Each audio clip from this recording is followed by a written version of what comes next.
my name is Ayushi Arora and welcome back to my YouTube channel. I hope all of you are studying well and preparing well for your board exam. I wish you all the luck. और आज हम कर रहे हैं class 12th political science of ISC board और आज हम history कर रहे हैं. आज हम पॉलिटिकल साइंस नहीं कर रहे हैं, आज हम हिस्ट्री कर रहे हैं और हिस्ट्री में भी हम सबसे इम्पॉर्टेंट टॉपिक कर रहे हैं ISC बोर्ड का, that is second world war. आज हम सेकेंड वर्ल्ड वॉर के बारे में डिटेल में पढ़ेंगे, ठीक है. So before we move on, I request you all to subscribe my channel if you have not subscribed it till now, because then only you will be receiving a notification for further videos.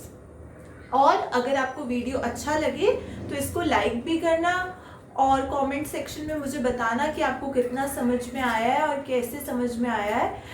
And also इस video को ज़्यादा से ज़्यादा share करना, because ये topic बहुत ही ज़्यादा important है, बहुत ही ज़्यादा क्रूशियल है और आपके बोर्ड एग्जाम्स में ये आपको बहुत ज़्यादा हेल्पफुल रहेगा, ठीक है. So let's start the topic. Today we are going to talk about Second world war.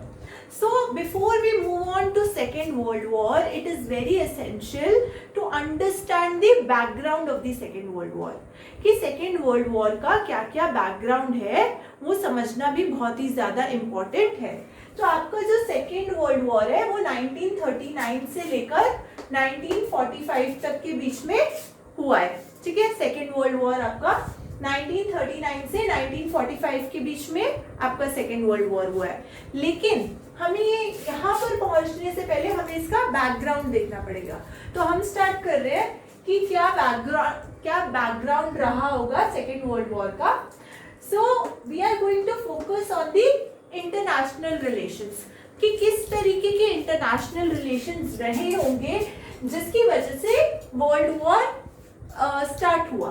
तो हम 1933 से लेकर 1939 तक के पहले इंटरनेशनल रिलेशंस देखेंगे. इसमें मेजरली हम चार चीजों पे फोकस करने वाले हैं. Number 1, we are going to talk about the relations between Japan and China, ठीक है. हम जापान और चाइना के बारे में बात करेंगे इसके बैकग्राउंड को समझने के लिए, जिसमें हम पढ़ने वाले हैं जापानीज इन्वेजन ऑफ मंचूरिया, कि किस तरीके से जापानीज ने मंचूरिया को इन्वेड किया था. ये फर्स्ट पॉइंट है. बैकग्राउंड में मेजरली सिर्फ चार चीजें हैं और उसके बाद हम 1939 से 1945 तक सेकेंड वर्ल्ड वॉर को पढ़ेंगे, ठीक है. तो number 1, we are going to talk about the relationship between Japan and China. तो जापान और चाइना के बीच में क्या रिलेशन रहा. Number 2, we gonna talk about Mussolini's foreign policy. अब मसोलिनी कहाँ के थे? आप सबको पता ही होगा कि मसोलिनी कहाँ के थे? इटली के, ठीक है. तो यानी कि हम इटली के बारे में बात करने वाले हैं. पहले वाले पॉइंट से हम ये कंक्लूड कर सकते हैं कि हम जापान के बारे में बात करने वाले हैं.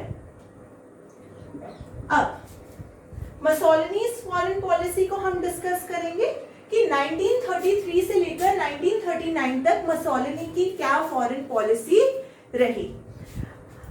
In the third point, we are going to discuss about Hitler's aim in foreign policy. कि हिटलर का क्या एम था फॉरेन पॉलिसी में.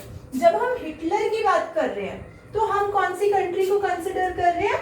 We are talking about Germany, ठीक है. हम जर्मनी के बारे में बात करेंगे. Now, in the fourth point, we are going to talk about the Munich Agreement. तो जब ये पढ़ेंगे तब आपको म्यूनिच क्या होता है और म्यूनिच एग्रीमेंट क्या था वो भी सब मैं डिटेल में बताऊंगी. सो बैकग्राउंड में हम मेजरली 3 कंट्रीज के बारे में डिटेल स्टडी करेंगे. Number 1 is Japan, number 2 is Italy and number 3 is Germany, ठीक है. तो जापान, इटली और जर्मनी के बारे में हम बैकग्राउंड में डिस्कशन करेंगे. इसको फिर से रिकॉल करते हैं. Number 1, relationship between Japan and China. तो हम जापान को जरूर कंसिडर करेंगे. Number 2, we gonna talk about Mussolini's foreign policy. अब मसोलिनी कहाँ के थे? आपके इटली के थे. तो उनके बारे में डिटेल स्टडी करेंगे। फिर हम स्टडी करेंगे Hitler's aim in foreign policy, that is your number 3। Hitler के कंटेक्स्ट में पढ़ेंगे, मतलब कि हम जर्मनी को पढ़ने वाले हैं। और इन तीनों कंट्रीज का बहुत ही ज्यादा मेजर रोल रहा है आपकी सेकेंड वर्ल्ड वॉर में, जापान, इटली और जर्मनी। और फिर हम फोर्थ पॉइंट में म्यूनिच एग्रीमेंट पढ़ेंगे। I hope you have understood the key points which we are going to study in the background. So as we are going to talk about the background of the Second World War, हम सबसे पहले Japan को consider करेंगे, ठीक है। Relationship between Japan and China, इसके अंदर हम मेजरली 3 पॉइंट्स के बारे में बात करेंगे। Number 1, we are going to talk about Japanese invasion of Manchuria in 1931। So हम सबसे पहले जापानीज इन्वेजन ऑफ मंचूरिया के बारे में बात करेंगे कि जापान ने मंचूरिया को कैसे इन्वेड किया और क्यों इन्वेड किया, ठीक है। In point number 2 we are going to talk about the Japanese advance from Manchuria, ठीक है। हम जापानीज एडवांस फ्रॉम मंचूरिया के बारे में बात करने वाले हैं। In the third point we are going to talk about further invasions, यानी कि उन्होंने जापानीज ने पहले मंचूरिया को इन्वेड किया, फिर उसके बाद उन्होंने एक और जगह को इन्वेड किया, फिर उसके बाद उन्होंने एक और जगह को इन्वेड किया। तो क्या रीजंस रहे कि जापान जो है वो एकदम से इन्वेजन्स करने लग गया, ठीक है। तो हम उस पॉइंट को डिस्कस करने वाले हैं, क्योंकि जापान हमारा एक बहुत ही इंपॉर्टेंट पॉइंट है और ये बहुत ही इंपॉर्टेंट कंट्री है to understand the background of the Second world War, ठीक है। So as we are discussing Second World War, and before that we are doing the background. So coming on to the first point. So हम relationship between Japan and China के बारे में बात कर रहे हैं, उसके अंदर भी हम first point के बारे में बात कर रहे हैं, that is Japanese invasion of Manchuria in 1931. तो क्या reasons रहे कि जापान ने एकदम से सोचा कि मैं मंचूरिया को जाकर invade कर दूं? What were the reasons behind that? ठीक है। नंबर 1, चाइना जो था आपका वो चियांग काई शेक के रूल के अंदर बहुत ज्यादा स्ट्रांग हो गया था, ठीक है। It was growing very strong, मतलब बहुत ज्यादा स्ट्रांग हो रहा था, क्योंकि चियांग काई शेक अपने आप में ही एक बहुत पावरफुल रूलर रहे हैं चाइना के अंदर। तो चियांग काई शेक की वजह से जब चाइना स्ट्रांग हो रहा था तब जापानीज को डर लगने लगा कि Japanese feared this might result in their being excluded from Manchuria. Japanese को मन ही मन में ये डर लगने लगा कि चियांग काई शेक के अंदर जो आपका चाइना है वो इतना ज्यादा स्ट्रांग हो रहा है, तो वो तो फिर हमें मंचूरिया से बिल्कुल ही निकाल देंगे। तो इसीलिए ये एक पहला रीजन रहा कि जापानीज ने इन्वेजन करी मंचूरिया में। Coming on to the reason number 2, it talks about, हम मंचूरिया को ही ले लेते हैं। तो मैं आपको ये बता दूं, मंचूरिया उस टाइम पर आपके चाइना का ही पार्ट है, तो इसलिए जो जापानीज है उनको ये डर लग रहा है। Now Manchuria was a very valuable trade outlet at that point of time. तो कोई भी कंट्री है वो किसी भी कंट्री को इन्वेड क्यों करती है? वहां के रिसोर्सेज के लिए। अगर किसी भी कंट्री को, जैसे हमारे को इंडियंस को ब्रिटिशर्स ने क्यों इन्वेड किया? वहाँ के ट्रेड के लिए। सबसे पहले वो एज अ ट्रेडिंग कंपनी आए थे इंडिया में। तो इसी तरीके से मंचूरिया जो था वो एक बहुत ही ज्यादा वैल्यूएबल ट्रेड आउटलेट था, वहां पर ट्रेड बहुत ही अच्छा होता था। तो ये सेकेंड रीजन रहा कि जापानीज ने इन्वेड किया मंचूरिया को आपके 1931 में। Now coming on to the reason number 3, ठीक है। थर्ड रीजन जो आपका रहा है वो ये रहा है कि Japanese invested millions of pounds in the development of industry and railways. जो आपके जापानीज थे उन्होंने मिलियंस ऑफ पाउंड्स में मंचूरिया के अंदर इन्वेस्टमेंट कर रखी थी। किस चीज में? इंडस्ट्री और रेलवेज में उन्होंने पहले ही इन्वेस्टमेंट कर रखी थी। तो ये आपके मेजर 3 रीजंस रहे that why Japanese invaded Manchuria. Number 1, China जो था वो चियांग काई शेक के रूल के अंदर बहुत ज्यादा स्ट्रांग हो रहा था, तो इसलिए उन्होंने सोचा कि हम मंचूरिया को इन्वेड कर दें। पॉइंट नंबर 2, मंचूरिया ट्रेड के लिए बहुत ही ज्यादा मतलब वैल्यूएबल आउटलेट था, तो वहां पर ट्रेड बहुत अच्छे से होता था, तो इसलिए जापानीज ने सोचा कि हम मंचूरिया को इन्वेड कर लें। पॉइंट नंबर 3, जो जापानीज थे उन्होंने ऑलरेडी मिलियंस ऑफ पाउंड्स की इन्वेस्टमेंट मंचूरिया के अंदर कर रखी थी। कहाँ पर? इंडस्ट्री में और रेलवेज में। तो इसीलिए इन 3 कारणों की वजह से जापानीज ने मंचूरिया को इन्वेड किया। ये हमारा एक मेजर पॉइंट रहा आपके बैकग्राउंड के लिए सेकेंड वर्ल्ड वॉर की। अब हम देखेंगे एक सीरीज ऑफ इवेंट्स चलेगा और क्या सीरीज ऑफ इवेंट्स के बाद एकदम से आपका सेकेंड वर्ल्ड वॉर होता है। So as we are doing international relations and in that we are discussing Japan. So we have already covered the first point that was inside this, the relations between Japan and China. तो Japan और China के बीच में कैसे relations थे उसको लेकर हम फर्स्ट पॉइंट पढ़ चुके हैं। That was Japanese invasion of Manchuria, और मंचूरिया आपका चाइना का ही एक पार्ट था, तो हम वो कर चुके हैं। तो now coming on to the point number B, it talks about the Japanese advance from Manchuria. यानी कि जब जापानीज ने मंचूरिया को कैप्चर कर लिया तब उसके बाद वो आगे और जगहों को कैप्चर करते रहे चाइना के अंदर ही। So in 1933 the Japanese began to advance from Manchuria into the rest of north eastern China. तो नॉर्थ ईस्टर्न चाइना की तरफ भी आपके जापानीज जो थे उन्होंने एडवांस किया, मतलब वो और उन जगहों पर जाते गए to which they had no claim. जिन जगहों के ऊपर जापानीज का कोई क्लेम भी नहीं था उन जगहों पर भी आपके जापानीज जाते गए और वो ये सोच रहे थे कि हम नॉर्थ ईस्टर्न चाइना पर भी अपना कब्जा कर लेंगे। Now coming on to point number C, it talks about further invasions, कि जापान ने कहाँ इन्वेजन्स करी, तो वो जापान और चाइना के कंटेक्स्ट में ही हम पढ़ने वाले हैं। तो सबसे पहले तो एक एंटी कॉमिंटर्न पैक्ट साइन हुआ, was signed between Germany and Japan in 1936। तो ये बहुत इंपॉर्टेंट है कि एक एंटी कॉमिंटर्न पैक्ट साइन हुआ किसके बीच में? जर्मनी के बीच में और जापान के बीच में।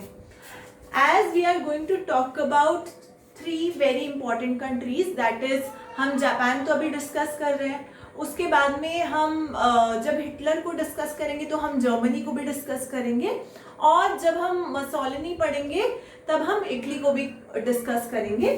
तो अभी आप ये समझ लो कि 1936 में सेकेंड वर्ल्ड वॉर से मतलब 1-2 साल पहले ही जर्मनी और जापान के बीच में एक एंटी कॉमिंटर्न पैक्ट साइन हुआ।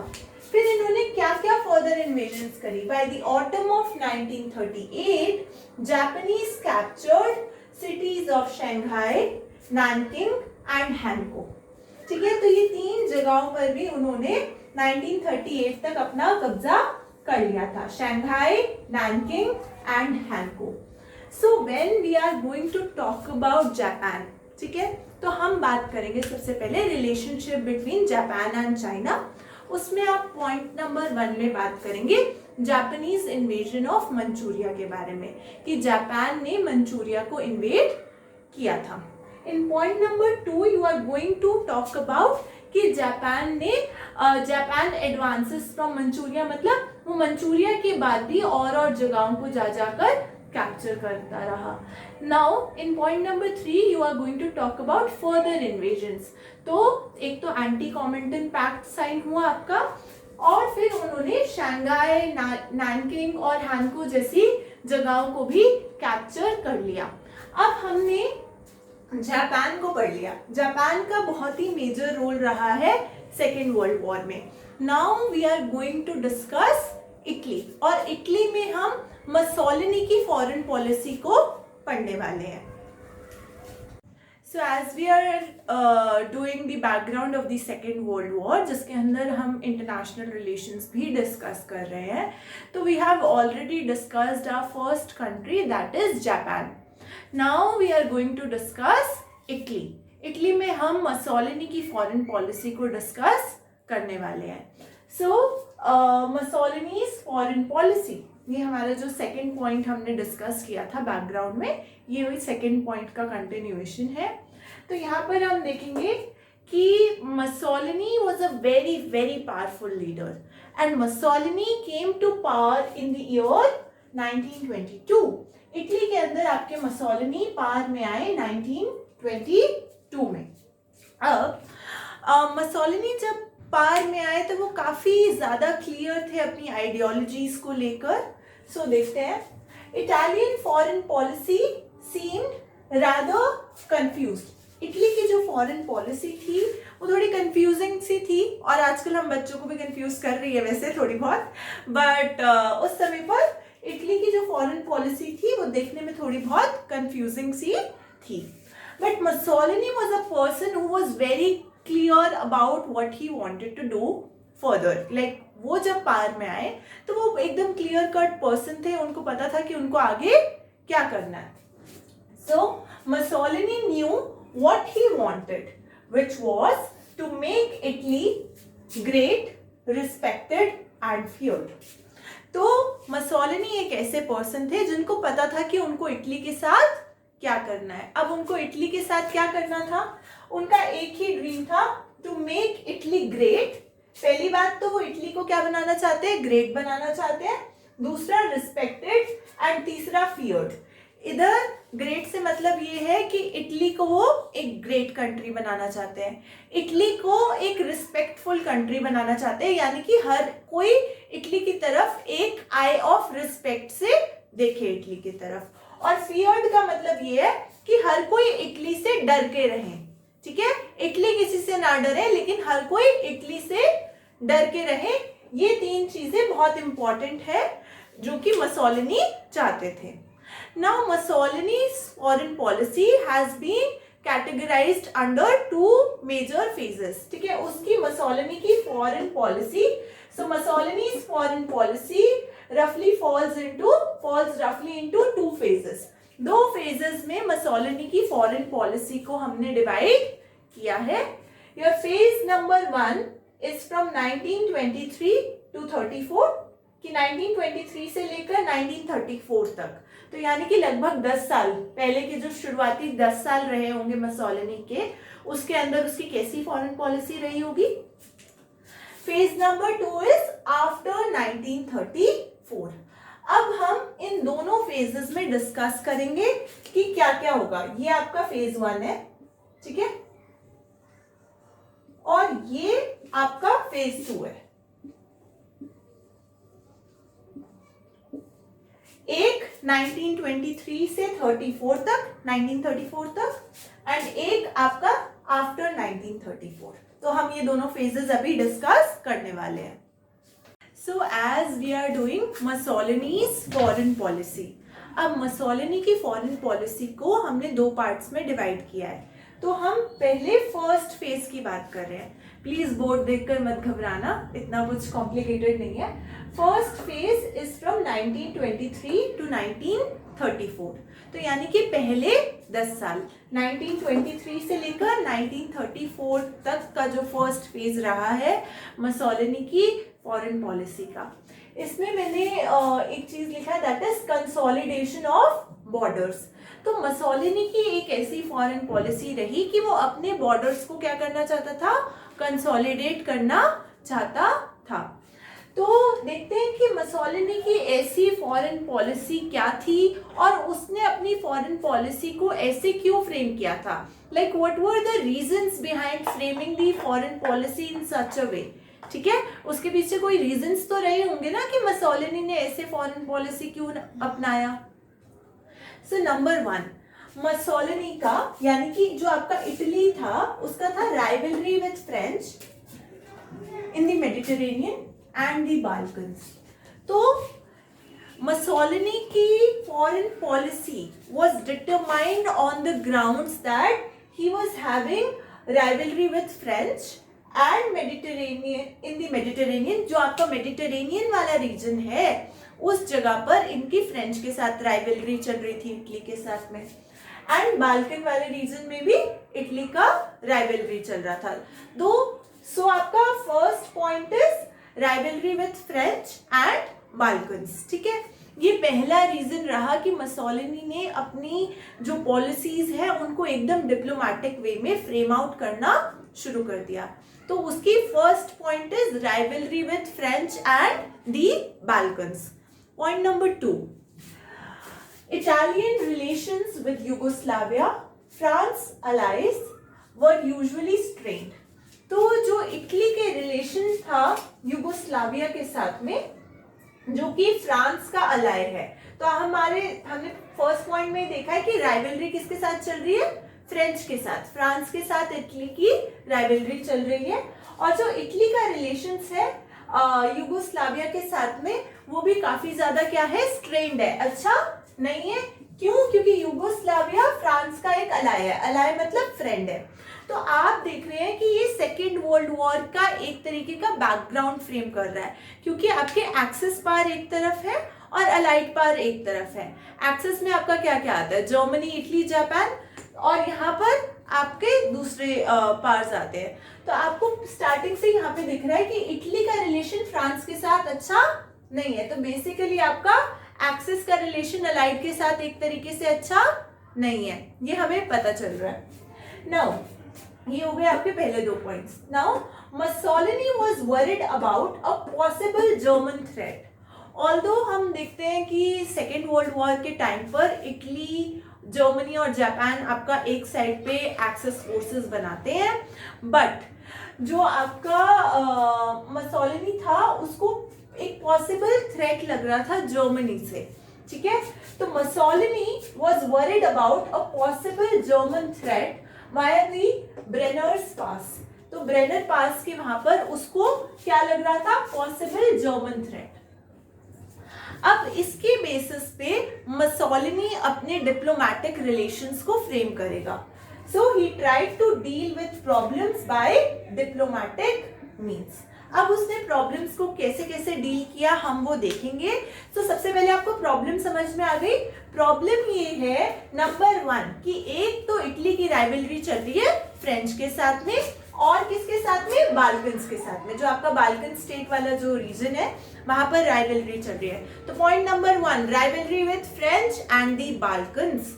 Point number 2, Italian relations with Yugoslavia are also strained. तो जो रिलेशनशिप है यूगोस्लाविया के साथ वो भी बहुत ज्यादा स्ट्रेन्ड है।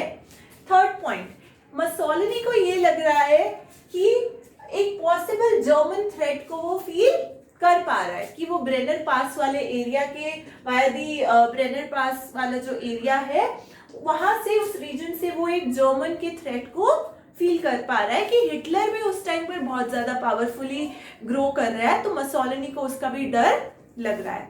Now we are going to see he tried to deal with the problems. तो वो ये जो सारी प्रॉब्लम्स आ रही है, फ्रांस के साथ प्रॉब्लम है, या फिर उनका यूगोस्लाविया के साथ जो रिलेशनशिप में प्रॉब्लम है, या जर्मनी के साथ जो प्रॉब्लम है, मसोलिनी इन सब चीजों को कैसे डील कर रहा है, विथ डिप्लोमेटिक मीन्स, डिप्लोमेटिक तरीके से इसको डील करने की कोशिश कर रहा है। Number 1, he attended the Locarno conference. Mussolini ने लोकार्नो कॉन्फ्रेंस अटेंड करी इन द ईयर 1925। तो 1925 में मसोलिनी ने क्या अटेंड किया, Locarno conference, but was disappointed. ठीक है, वो इस कॉन्फ्रेंस में जाकर एकदम से क्या हो गया था, डिसअपॉइंट हो गया था। Why he was disappointed, when the agreement signed did not guarantee the Italian frontier with Austria। Sorry, मैं प्रॉब्लम में एक चीज और बताना भूल गई। एक और प्रॉब्लम थी कि Italian fear that weak state of Austria might fall too much under the influence of Germany। एक और प्रॉब्लम थी। नंबर 1 तो फ्रेंच का मेडिटेरेनियन में राइवलरी चल रहा था, इटली और फ्रांस का मेडिटेरेनियन में, बाल्कन्स के साथ भी राइवलरी था, फिर यूगोस्लाविया के साथ रिलेशनशिप अच्छा नहीं था। थर्ड पॉइंट में आप ये बताएंगे कि मसोलिनी का जर्मनी के साथ में भी वो एक तरीके का अच्छा रिलेशनशिप उस टाइम पर नहीं था. Now in the fourth point you will talk about that Italian feared that the weak state of Austria might fall too much under the influence of Germany. कि जो ऑस्ट्रिया का वीक स्टेट है वो Germany के influence में आ जाएगा, क्योंकि Hitler भी बहुत ज़्यादा पावरफुली ग्रो कर रहा है उस टाइम पर. तो इटली को डर लग रहा है, तो बेसिकली मसोलिनी को ये डर लग रहा है कि जो ऑस्ट्रिया है वो किसके अंडर आ जाएगा, जर्मनी के अंडर आ जाएगा. तो ऑब्वियसली हर कंट्री चाहती है कि हमारे पास ज़्यादा से ज़्यादा टेरिटरी हो, तो उनको लग रहा है कि ऑस्ट्रिया जर्मनी के पास आ जाएगा. Now we are going to see कि किस तरीके के डिप्लोमेटिक रिलेशनशिप्स हुए. तो पहले ही इटली को डर लग रहा है कि ऑस्ट्रिया किसका पार्ट बन जाएगा, जर्मनी का. तो when he attended the Locarno conference in 1925, जैसे ही उसने लोकार्नो कॉन्फ्रेंस अटेंड करी, बट वो उस कॉन्फ्रेंस के बाद डिसअपॉइंटेड रहा, because when the agreement signed did not guarantee the Italian frontier with Austria. उस एग्रीमेंट में ये गारंटी नहीं किया गया कि इटली को क्या मिलेगा, ऑस्ट्रिया के साथ एक फ्रंटियर दिया जाएगा. ये बिल्कुल भी गारंटी नहीं किया गया था. तो आपको एक प्रॉब्लम का एक आपको व्यू पॉइंट मिल गया. ठीक है, कि प्रॉब्लम ये थी कि इटली को ये डर लग रहा था कि जर्मनी आपका ऑस्ट्रिया वाला रीजन ले लेगा, और लोकार्नो कॉन्फ्रेंस में भी ये गारंटी नहीं हो पाया कि इटली को फ्रंटियर विद मतलब इटली को ऑस्ट्रिया वाला फ्रंटियर नहीं मिला. Point number 2, he was friendly towards Greece, Hungary and especially Albania. जो मसोलिनी है वो ग्रीस के साथ, हंगरी के साथ और अल्बेनिया के साथ फ्रेंडली था. Economic and defence agreements were signed with the result, एक इकोनॉमिक और डिफेंस एग्रीमेंट साइन किए गए थे, with the result that Albania was virtually controlled by Italy, which now had a strong position around the Adriatic Sea.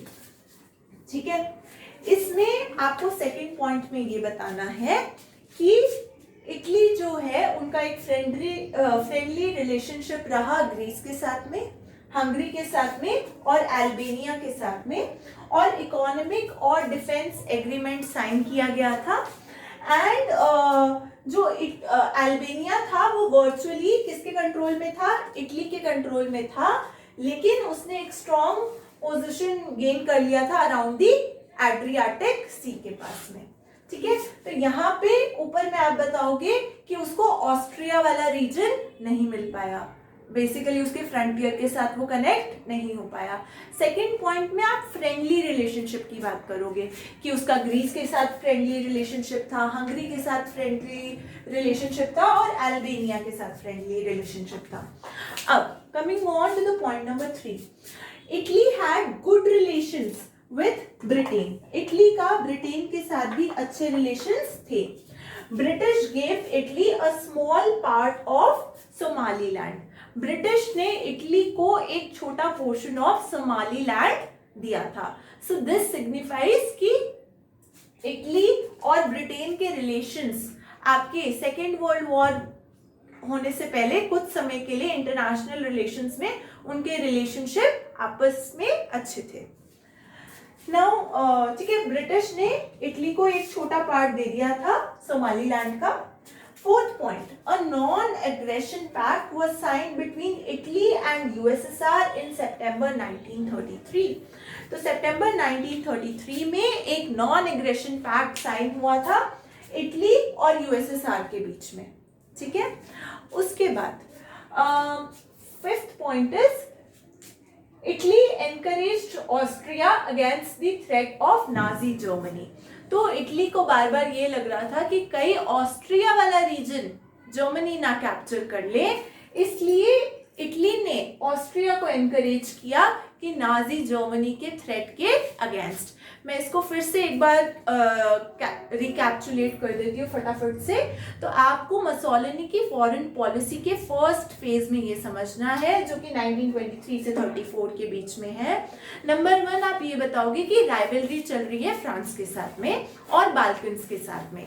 Point number 2 में आप ये बताएंगे कि यूगोस्लाविया के साथ भी जो रिलेशनशिप है वो एकदम स्ट्रेन्ड है।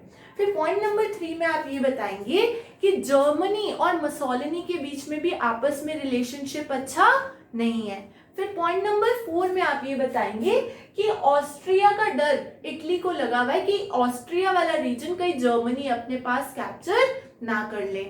अब उसने इन सब चीजों को डील करने के लिए अपने डिप्लोमेटिक रिलेशनशिप को कैसे फ्रेम आउट किया, वो पॉइंट नंबर 1 में डिप्लोमेटिक मीन्स के अंदर आप बताएंगे कि लोकार्नो कॉन्फ्रेंस मसोलिनी ने अटेंड करी 1925 में, लेकिन वो इस कॉन्फ्रेंस के बाद बहुत ही ज्यादा डिसअपॉइंटेड रहे।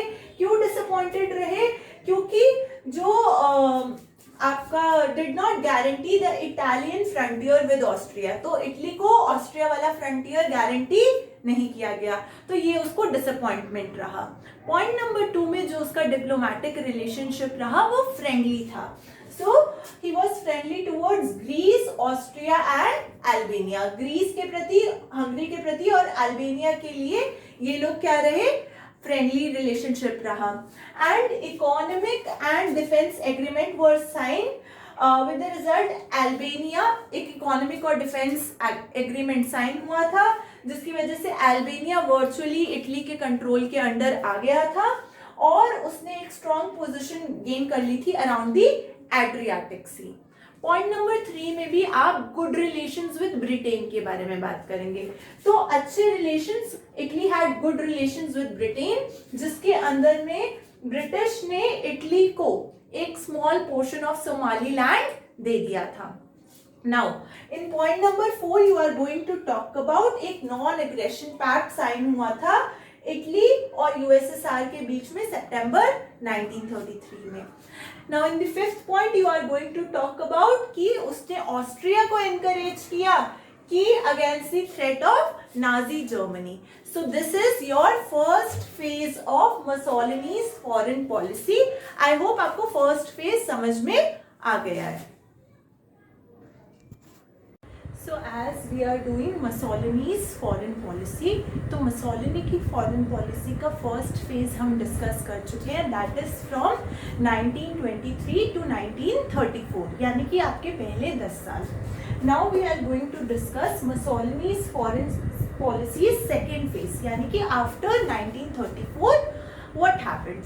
तो इसमें हम यही डिस्कस करने वाले हैं कि किस तरीके से मुसोलिनी और हिटलर जब आपस में मिलते हैं तो उनका किस तरीके का डिस्कशन रहता है और उनका किस तरीके का एटीट्यूड फ्रेम हो पाता है एक दूसरे के लिए।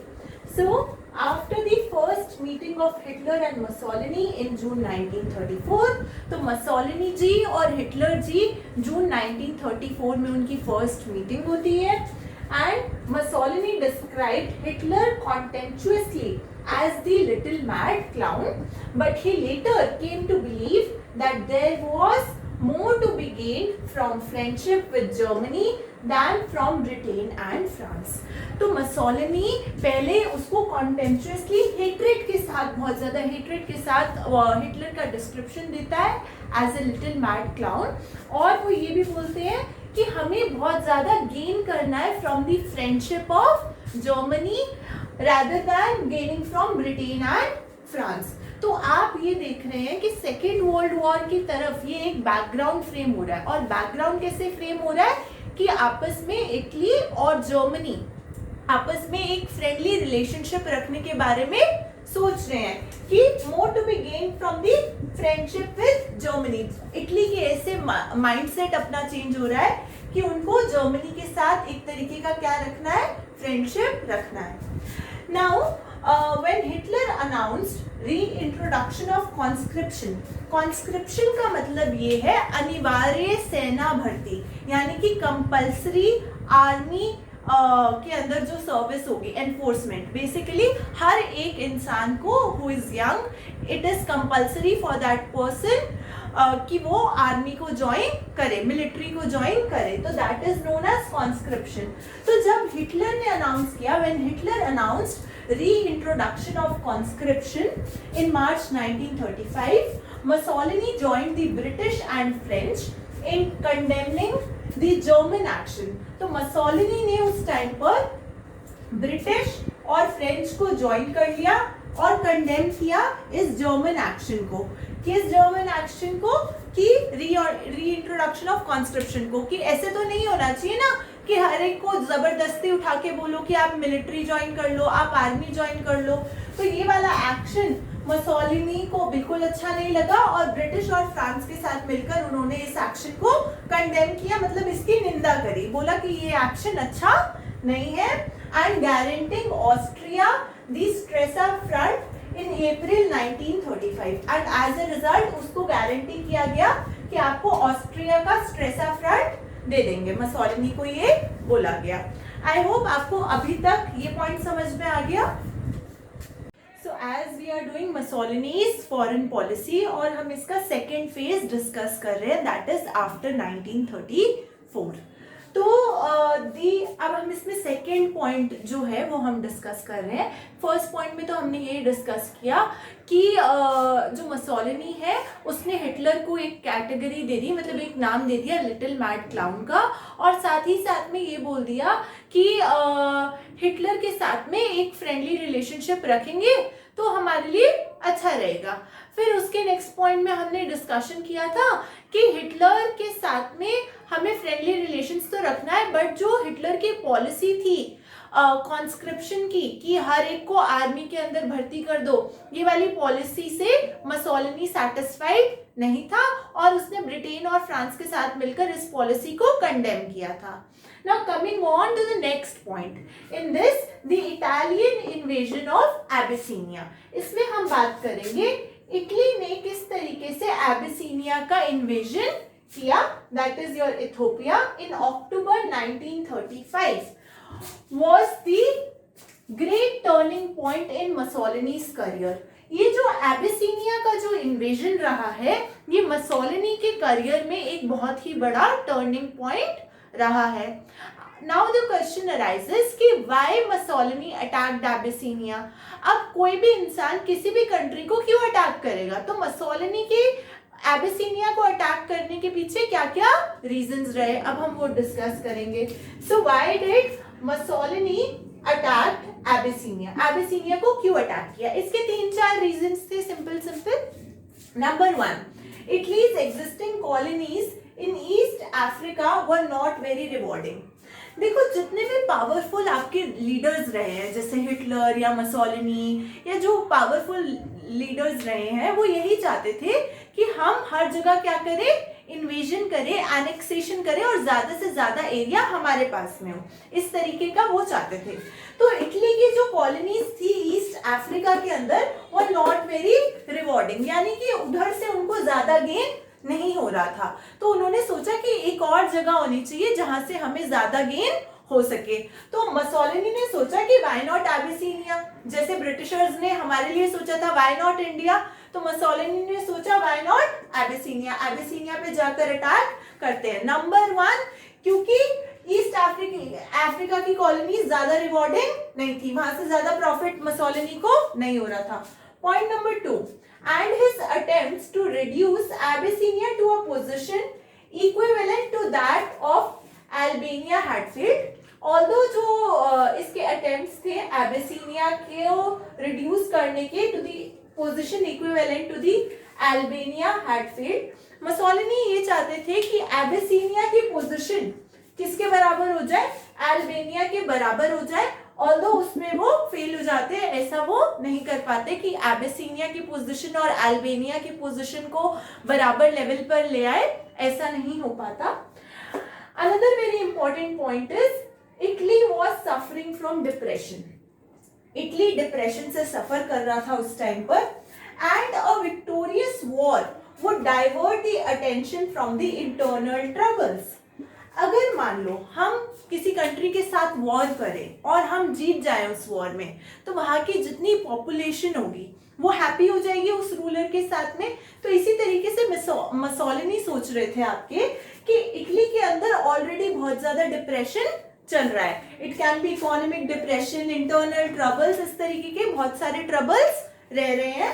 तो उन्होंने सोचा कि एक विक्टोरियस वॉर, अगर हम जाकर इटली जाकर एबिसिनिया को कैप्चर कर लेता है तो वहां के लोग एंथुसियाज्म से भर जाएंगे। So the people will be filled with enthusiasm, therefore a victorious war would divert the attention from the internal troubles। अब लोगों की attention internal trouble से हटकर war की तरफ चली जाएगी।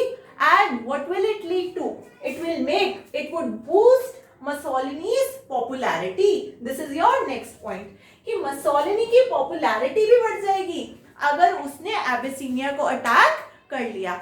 So invasion of Abyssinia is a very very important point of Mussolini's foreign policy after 1934। ठीक है, तो इसमें हम ये बताएंगे कि पहले ईस्ट अफ्रीका के अंदर जो कॉलोनीज थी वो इतनी ज्यादा रिवॉर्डिंग नहीं थी, इसलिए मसोलिनी ने अटैक कर लिया। नंबर 2, वो अल्बानिया और एबिसिनिया को एक इक्विवेलेंट पोजीशन पे तो खैर नहीं ला पाए थे। नंबर 3, डिप्रेशन फेस कर रही थी कंट्री, इंटरनल ट्रबल्स थे, तो उन्होंने सोचा विक्टोरियस वॉर अगर हम जीत जाते हैं इस वॉर में तो हमारे यहाँ के लोग खुश हो जाएंगे और इससे मसोलिनी की पॉपुलैरिटी भी बढ़ जाएगी। So these were the reasons why Mussolini attacked Abyssinia. I hope this is clear, यहाँ तक समझ में आ गया। So as we are doing Mussolini's foreign policy और हम इसका second phase discuss कर रहे हैं, that is after 1934। तो हमने अभी तक ये पढ़ लिया कि मसोलिनी ने एबिसिनिया का इन्वेजन कर लिया है। तो उसके आगे हम पढ़ेंगे the Italian victory over the ill-equipped and unprepared Ethiopians was a foregone conclusion though they made heavy weather of it। तो इधर फर्स्ट पॉइंट में हम ये डिस्कस कर रहे हैं कि जो इटली की विक्ट्री हुई है over the ill equipped and unprepared Ethiopians, इधर इथोपियंस का मतलब एबिसिनिया से ही है। तो जो इल इक्विप्ड और अनप्रिपेयर्ड इथोपियंस थे उनके ऊपर तो इटली ने अपनी विक्ट्री ले ली थी। And though they made heavy weather of it, इनकी काफी वाहवाही हुई कि मसोलिनी ने देखो एबिसिनिया को इन्वेड कर लिया है। Now coming on to the second point, the League condemned Italy. League को ये बात बिल्कुल भी अच्छी नहीं लगी कि इटली ने एबिसिनिया का इन्वेजन क्यों किया। तो वो द लीग कंडेम्ड इटली, जो आपकी लीग है उन्होंने इटली को कंडेम किया एज एन एग्रेसर। एग्रेसर मतलब गुस्से वाला एकदम, कि बहुत ज्यादा एग्रेसिव है और अपने एग्रेसिव नेचर की वजह से ही इन्होंने एबिसिनिया को क्या कर लिया है, इन्वेड कर लिया है। And applied economic sanctions but these were useless. उसके ऊपर इकोनॉमिक सैंक्शंस लगाए लीग ने कि आपको इतना इकोनॉमिक भरपाई करनी पड़ेगी, मतलब आपको इतने पैसे देने पड़ेंगे, आपने इतना नुकसान कर दिया है। But all of these were useless. Why useless? Because they did not include banning sales of oil and coal to Italy. यानी कि जो इम्पोर्टेंट चीजें थी इटली के अंदर जैसे कि ऑयल और कोल, उसका सप्लाई की बैन इटली के अंदर नहीं की गई थी। तो कोई किसी भी तरीके का इकोनॉमिक सैंक्शन लगाना इतना ज्यादा यूजफुल नहीं रहा, क्योंकि अगर कोल और ऑयल इटली को मिल रहा है तब तो इटली प्रोग्रेस कर ही लेगी। तो इसलिए ये जो लीग ने इकोनॉमिक सैंक्शंस लगाए वो इतने ज्यादा फ्रूटफुल नहीं रहे। Now coming on to the next point, so the reasons for this weak stand against Italy were that Britain and France were militarily and economically unprepared for the war and were anxious to avoid any action that might provoke Mussolini into declaring war on them। So now the question arises कि Italy के प्रति हर कोई इतना ज्यादा week stand क्यों ले रहा था? नंबर 1, जो ब्रिटेन और फ्रांस थे वो अनप्रिपेयर्ड थे वॉर के लिए। सो यहाँ पे हम पढ़ रहे हैं कि वीक स्टैंड लेने का क्या रीजन रहा? Because Britain and France were militarily and economically unprepared for the war. ये लोग ब्रिटेन और फ्रांस के पास में वो मिलिट्री के थ्रू भी इतने ज़्यादा इक्विप नहीं थे और इकोनॉमिकली भी अनप्रिपेयर्ड थे. Another reason was कि they were anxious, मतलब डरे हुए थे, घबराए हुए थे, चिंतित थे कि to avoid any action that might provoke Mussolini into declaring war on them. तो वो ये बिल्कुल भी नहीं चाहते थे कि मसोलिनी उनके ऊपर भी वॉर डिक्लेयर कर दे. तो ब्रिटेन और फ्रांस ये बिल्कुल भी नहीं चाहते थे कि मसोलिनी उनके ऊपर वॉर डिक्लेयर कर दे, इसलिए उन्होंने एक बहुत ही वीक स्टैंड लिया इटली के लिए. So as we are doing Mussolini's foreign policy and we are doing the second phase of Mussolini's foreign policy, that is after 1934, कि 1934 के बाद में मसोलिनी की फॉरेन पॉलिसी कैसे रही. So Mussolini began to be drawn towards friendship with Hitler. मसोलिनी की थोड़े time के बाद में हिटलर के साथ अच्छी फ्रेंडशिप होने लगी. क्यों हिटलर के साथ अच्छी फ्रेंडशिप होने लगी? Who had not criticized the invasion. मसोलिनी की इन्वेजन को सबने क्रिटिसाइज किया था. Whether it was Britain, whether it was France, it was only Germany who had not criticized the invasion of Abyssinia done by Italy. तो मसोलिनी ने जो invasion किया था एबिसिनिया का, वो जर्मनी ने क्रिटिसाइज नहीं किया था. तो ये one of the major reasons रहा for the good friendship between Hitler and Mussolini. तो मसोलिनी और हिटलर के बीच में आपस में फ्रेंडशिप होने लगी. In return Mussolini dropped his objections to a German takeover of Austria. तो इन रिटर्न मसोलिनी ने क्या किया, जो जर्मनी ने आपका ऑस्ट्रिया वाला रीजन टेक ओवर कर रखा था, उस वाले रीजन के लिए मसोलिनी ने उसको छोड़ दिया. मतलब बोला कि कोई बात नहीं, हम लोग अब अपने ऑब्जेक्शन सारे हटाकर ये बोला कि अब हम दोनों अच्छे से फ्रेंड्स बनकर रहेंगे. ठीक है. तो आप देख रहे हो कि एक तरीके से इटली और जर्मनी के बीच में एक अच्छे रिलेशनशिप डेवलप होना शुरू हो गया. Now coming on to the next point, when the Spanish Civil War broke out in 1936. Civil war का मतलब होता है जब कंट्री के अंदर ही जो लड़ाई होती है उसको हम बोलते हैं सिविल वॉर. ठीक है. When Spanish Civil War broke out in 1936, जब स्पेन के अंदर सिविल वॉर ब्रोक आउट हुई 1936 में, Mussolini sent extensive help to Franco. Franco is your right wing nationalist leader. ठीक है. ये स्पेन के ही लीडर हैं. तो hoping to establish a third fascist state in Europe. तो मसोलिनी जी जो थे वो ये चाहते थे कि एक fascist state, third fascist state Europe के अंदर बन जाए.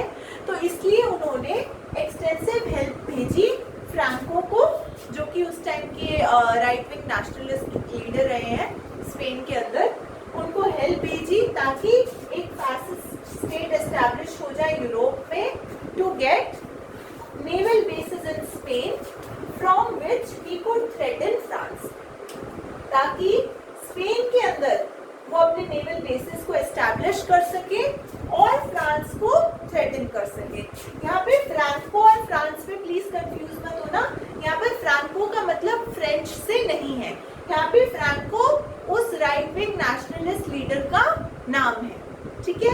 तो जब Spanish civil war broke out हुई आपकी 1936 में, तब मसोलिनी ने फ्रैंको को हेल्प किया. ताकि फ्रैंको को क्यों हेल्प किया? ताकि वहाँ पे जो स्पेन के अंदर जो नेवल बेसिस है वहाँ पर इटली को एक जगह मिल जाए और वो वहाँ से फ्रांस को अटैक कर सके. तो ये एक मेजर पॉइंट रहा. Coming on to the next point, an understanding was reached with Hitler known as the Rome-Berlin Axis.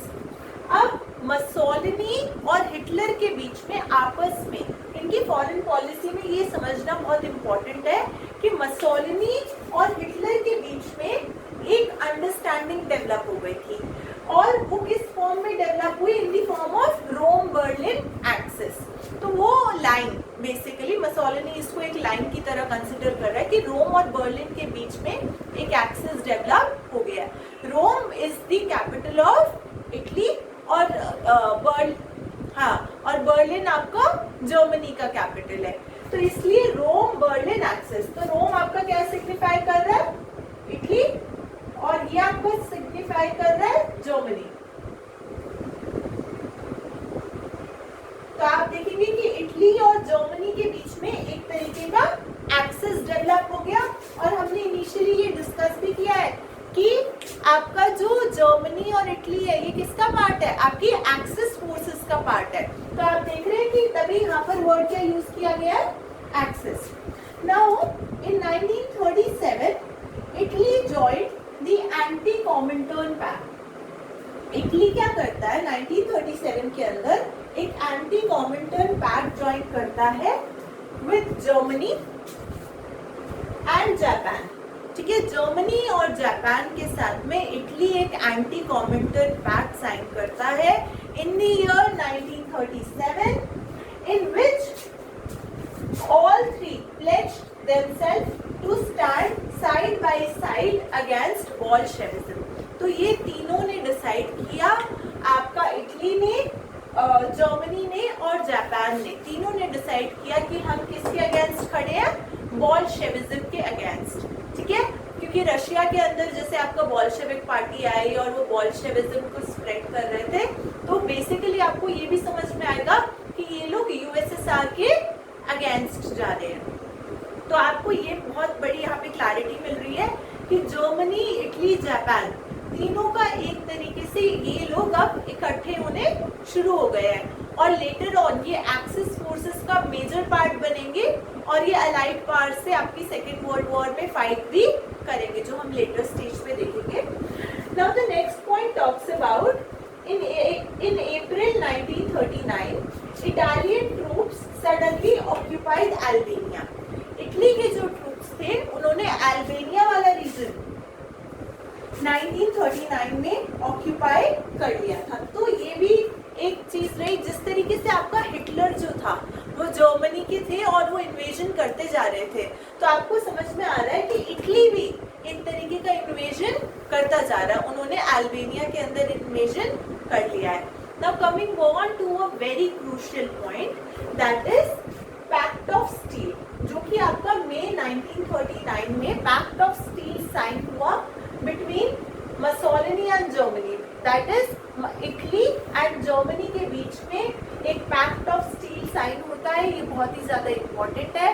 Pact of steel का मतलब ये है, ये जब पैक्ट साइन हुआ, जो एग्रीमेंट साइन हुआ, इसमें ये बताया गया कि अगर इटली बोलता है कि अगर जर्मनी के ऊपर कोई भी अटैक करेगा तो हम, क्या कोई वॉर होती है तो उसमें हम जर्मनी का साथ देंगे।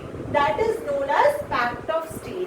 With this, we have covered our Mussolini's foreign policy. So we have covered Japan in this video and we have covered Italy in this video. So I hope you have understood everything till now in a proper way. जो आपका Hitler का view point है, जो Hitler का है, Germany का है, और जो आपका म्यूनिच एग्रीमेंट है, उसको मैं अपनी नेक्स्ट वीडियो में कंटिन्यू करूंगी।